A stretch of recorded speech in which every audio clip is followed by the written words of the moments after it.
Cuando hablamos de las vacas sagradas del vino, probablemente te viene a la mente nombres como Petrus, Romanée Conti, Opus One. Vinos exclusivos, carísimos y probablemente casi imposibles de conseguir. Pero existe un vino que llevó la exclusividad a otro nivel. Porque aunque tengas el dinero, no puedes simplemente comprarlo. Y es que primero tienes que entrar a una lista y luego esperar, porque esa fila no te la puedes brincar. Y del vino que te voy a hablar hoy se llama Screaming Eagle. Pero lo más impresionante de este vino no es ni su precio ni su fama, ni que una botella sola de ellos haya llegado a venderse por más de $500,000. Lo más impresionante es que detrás de uno de los vinos más exclusivos de todo el mundo no hay una familia con siglos de tradición, ni un castillo, ni un apellido europeo. No había dinastía vinícola, ni siquiera conocimientos enológicos. Había una mujer llamada Jean-Philippe, una corredora de bienes y raíces en Napa Valley, que evidentemente no era enóloga, y que durante años tuvo en sus manos un tesoro sin siquiera saberlo. Hoy te voy a contar cómo Jean llegó al mundo del vino por un accidente, o probablemente por una pregunta en especial. Cómo esta pregunta cambió por completo su destino y el del viñedo. Cómo producir muy poco se convirtió en la estrategia definitiva y la más poderosa de la marca, pero que también puede convertirse en una jaula de oro.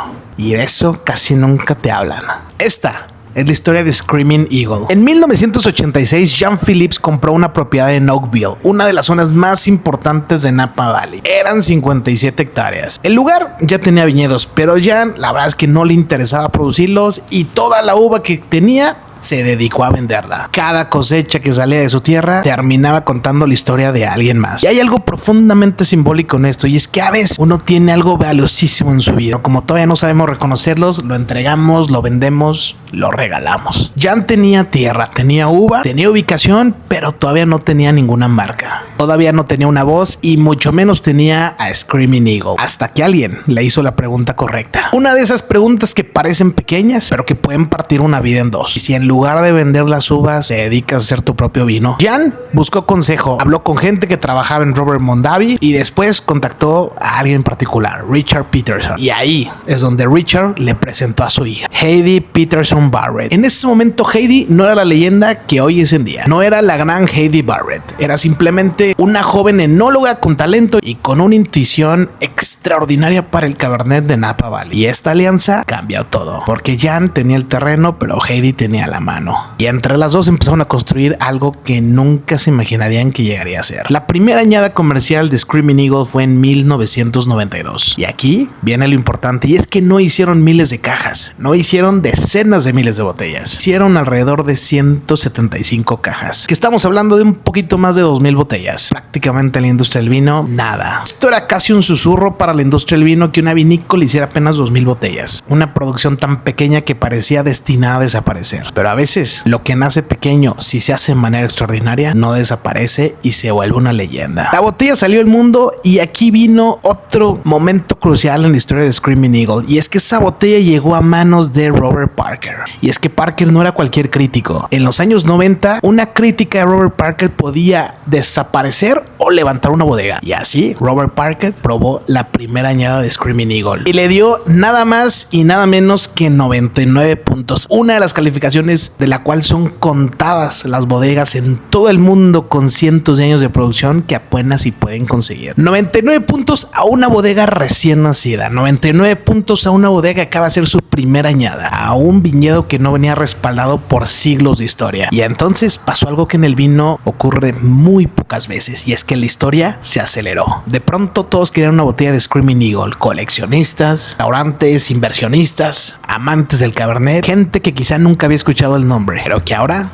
necesitaba tenerlo. Porque eso pasa con el deseo. Primero quieres algo por lo que es, después lo quieres porque también otros lo desean, y finalmente lo deseas porque ya no puedes tenerlo. Screaming Eagle no se volvió famoso por estar en todos lados, se volvió famoso por no estar en casi ninguno. La bodega no necesitaba inundar el mercado, no necesitó hacer tours masivos y no necesitó convertirse en espectáculo. Al contrario, su poder estaba en el silencio, en esa lista de espera, en la sensación de que el dinero ayuda pero no manda. Para finales de los 90s, la demanda era absurda. Hay un dato que de hecho parece sacado de una película. En 1998, el contestador de Screaming Eagle tenía un mensaje que decía básicamente: lo sentimos, los vinos están agotados por tiempo indefinido. Por favor, no deje su nombre. Imagínate eso, una bodega diciéndole eso al mundo. No hay, no insistas, no hay. Y lo más interesante es que ese no hay no destruyó el deseo. De hecho, lo multiplicó. Porque en el lujo muchas veces la palabra más poderosa no es el sí, sino es el no. No hay para todos, no hay para cualquiera. No cualquiera lo prueba y no a cualquiera le pertenece. El humano por naturaleza quiere pertenecer siempre. Y entonces llegó el año 2000. Una subasta benéfica, una botella imperial de 6 litros de Screaming Eagle 1992. La primera añada.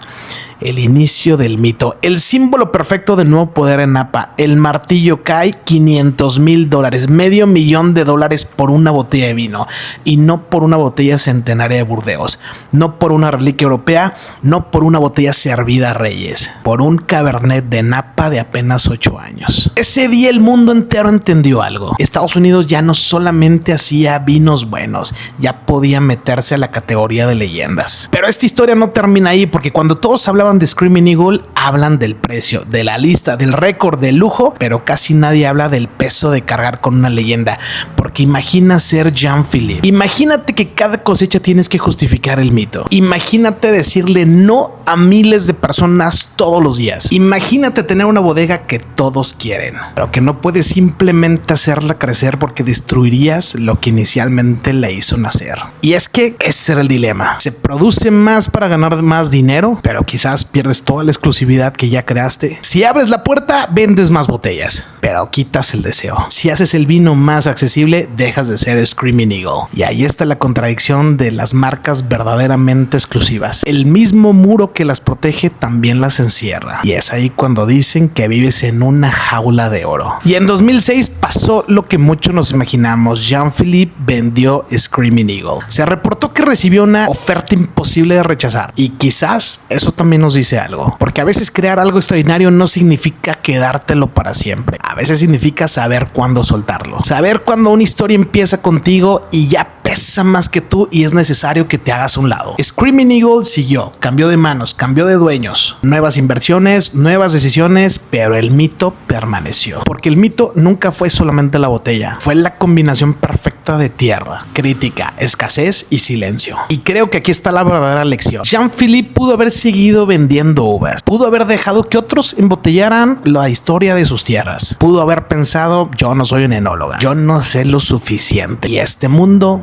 no es para mí. Pero en algún momento decidió hacer algo distinto. Decidió guardar una parte de su fruta. Decidió ponerle nombre y sobre todo embotellar su propia historia. Y esto es lo que la convirtió en una mujer tan poderosa. Vino a trascender en este mundo. Porque todos estamos vendiendo algo equivalente a esta uva, cuando quizás deberíamos embotellar nuestra propia uva. Un talento, una idea, un proyecto, una voz, un sueño que todavía no nos atrevemos a presentar como nuestro. Y es que Screaming Eagle no solamente nos enseña que una botella puede llegar a valer hasta $500,000. Nos enseña que a veces el valor no parece cuando produces más, parece cuando haces menos y te enfocas en lo que sabes hacer muy bien y lo haces extraordinariamente bien. Cuando entiendes que debes de proteger, cuando eliges que no es para todos, cuando dejas de entregar tu mejor fruto para que otros pongan la etiqueta. La próxima vez que escuches el nombre de Screaming Eagle, no pienses solo en una botella cara. Piensa en una mujer que compró una tierra destinada para descansar y se dedicó a vender uvas y se hizo la pregunta correcta y terminó creando uno de los vinos más exclusivos de este planeta. Porque a veces lo más valioso lo tienes justo enfrente de ti, creciendo y naciendo enfrente de ti y no enterrado en tus pies. Solo falta que te atrevas a ponerle un nombre.